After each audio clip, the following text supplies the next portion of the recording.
Pudzo, talk to me about that extraordinary number, more than 100,000 people diagnosed with COVID-19 in America today.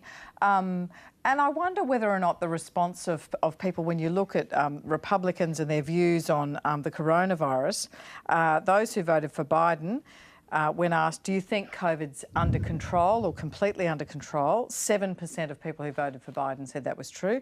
91% of those who voted for Trump said that was true. And I just wonder, you know, you're a public health expert, right? So you can get into the mind of the herd. Is there a point at which things are so dire that you might as well be optimistic and positive and hopeful?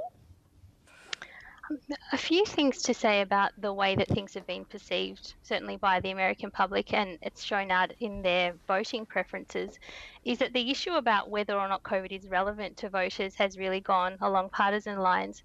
So for people who are voting for Trump, they're really turning up to ballot boxes from all accounts, thinking, look, COVID is something that's been imposed upon us. It's got nothing to do with the president. He's blameless, but we're grateful for him because we feel heard, because he's certainly been quite successful economically and was very aggressive in the way that he pushed ahead with a lot of his agendas, as ludicrous as they may have sounded at the beginning.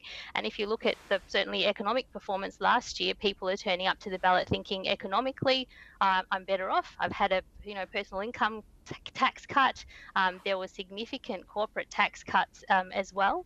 So there certainly is a buoyant mood from an economic perspective with people who have cash in their pockets. So, for example, there was an increase in the minimum wage for the first time in forever, and that really penetrates and resonates with people who feel dispossessed. So they're going to side with that.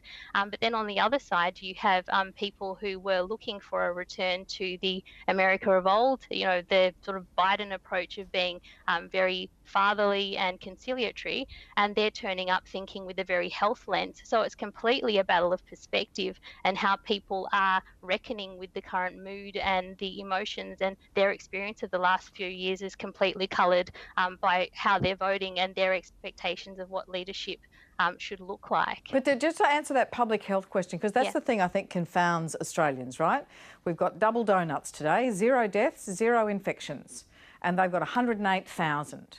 And people are saying, well, that's okay. He's a strong figure. He's got a message of hope. Does that make any sense to you as a public health expert?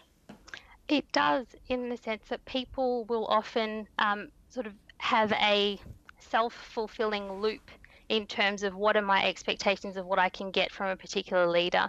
So people who are coming to the ballot from a public health perspective and seeing the way that Biden has interacted throughout his campaign, he's also always been very mindful and looking to the science and wearing masks. So they're saying, look, the numbers are astronomical, but if he gets into power, we can see a change in that.